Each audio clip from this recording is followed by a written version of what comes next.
couronne en disant, bah, regarde ce qu'on a fait, nous. On a chassé des démons. Ils ont été loués par la foule. Ils ont eu 50 000 vues sur YouTube. Voilà, c'est des grands hommes de Dieu, comme on dit. Très bien. La suite, on peut y aller. Alors je leur dirai ouvertement, clairement. Regardez, ça c'est la phrase qui m'a toujours choqué. Je ne vous ai jamais connu. Retirez-vous de moi, vous qui commettez l'iniquité. Alors, moi quand j'ai lu ce verset pour la première fois, ça m'a choqué un peu. Parce que j'aurais pu concevoir qu'ils disent « Je ne vous ai plus connu. Je vous ai connu au début. » Mais il dit « Je ne vous ai jamais connu. » Alors il y a un problème. Comment tu peux dire que tu n'as jamais connu quelqu'un qui a chassé des démons par ton nom? Quelqu'un qui a prophétisé par ton nom et qui a fait des miracles par ton nom. Comment toi, Seigneur, tu lui dis que tu ne l'as jamais connu? Jamais, c'est grave quand même. Ça veut dire que pendant tout ce temps-là, en fait, le Seigneur ne le connaissait pas. Et maintenant, dans la même phrase, il y a la raison. Pourquoi est-ce que je ne t'ai jamais connu? Parce que tu commets l'iniquité. Donc je repars encore dans mes questions. C'est quoi l'iniquité? Qui peut me dire c'est quoi l'iniquité? Pour moi, c'est persister dans un péché.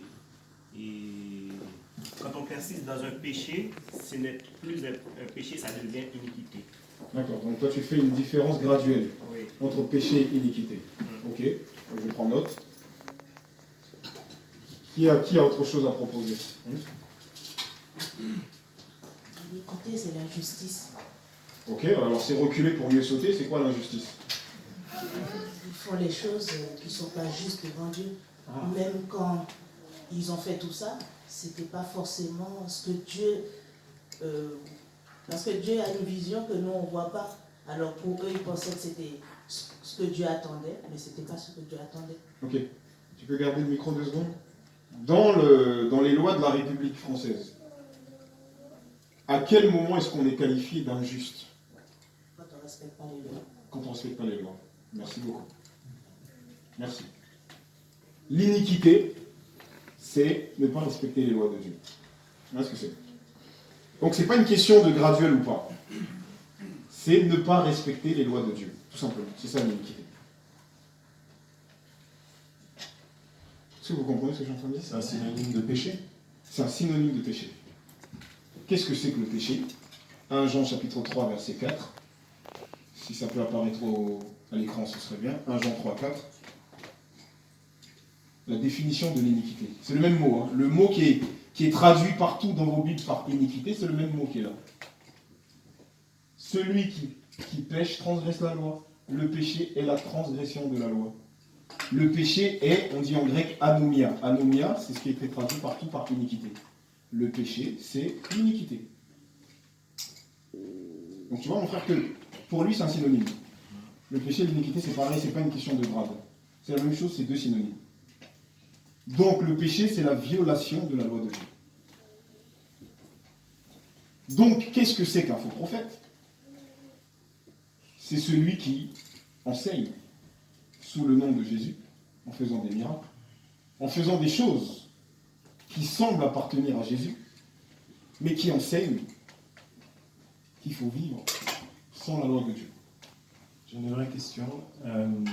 Quand l'apôtre Paul dit qu'il fait le mal qu'il ne veut pas, c'est-à-dire le péché, et le bien qu'il veut faire, il n'y arrive pas à le faire. Donc ça veut dire que lui qui est grand apôtre Paul, il pêche quand même. Ah oui, bien sûr. Très bien. Mais quand Donc, tu est-ce qu'il continues, pratique l'iniquité? quand tu continues le passage, là tu es dans Romains 7, Paul continue. Le problème, ce qui nous trompe, c'est que quand on lit les lettres de Paul, c'est la division des chapitres. La division des chapitres, c'est artificiel. C'est les hommes qui l'ont mis par commodité. Mais Paul, quand il a écrit, il n'a pas mis des chapitres. C'était une lettre.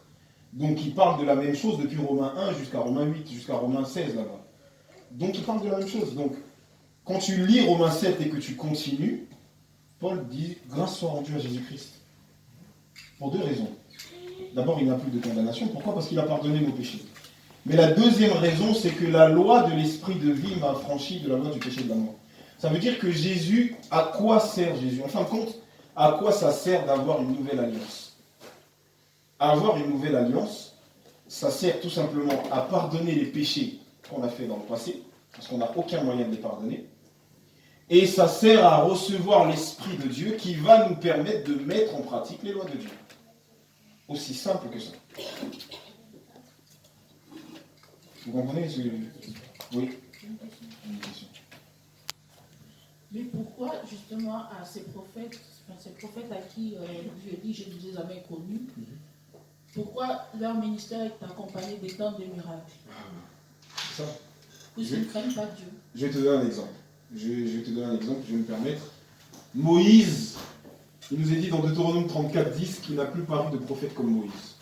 Moïse était un grand prophète. Moïse, il va une première fois demander de l'eau pour le peuple. Dieu va lui dire de frapper le rocher. L'eau va sortir. Très bien. Deuxième fois, même épisode se répète. Dieu dit à Moïse, cette fois-ci, tu vas parler au rocher, tu ne vas pas le frapper. Mais Moïse était tellement rentré dans l'habitude, vous voyez, comme nos prophètes modernes, là.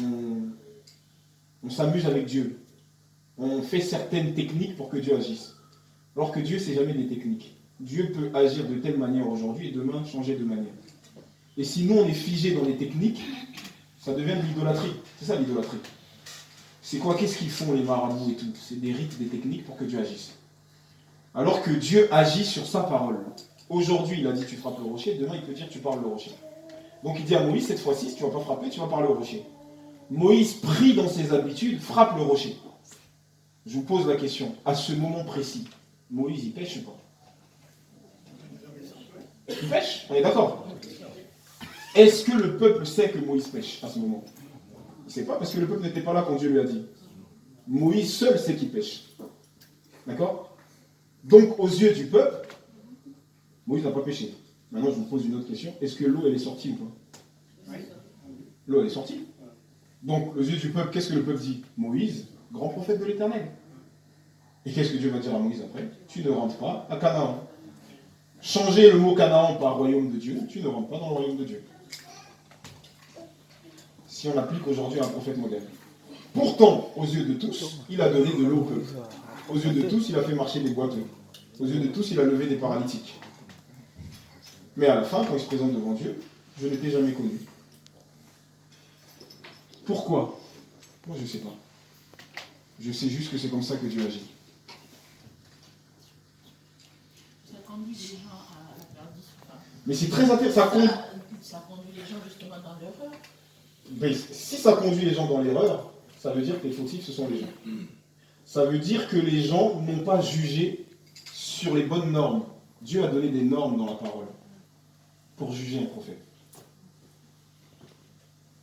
Tu veux qu'on lise on va lire un petit texte pour comprendre un peu mieux. On va prendre Deutéronome 13.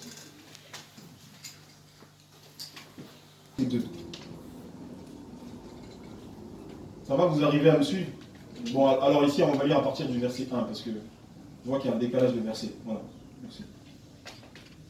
Donc, qu'est-ce qu'il dit? S'il s'élève au milieu de toi, ça veut dire au milieu de ton peuple. Si tu es Israël, tu peux l'appliquer à l'Église. Un prophète ou un songeur. Donc, quelqu'un qui a des visions, je vois que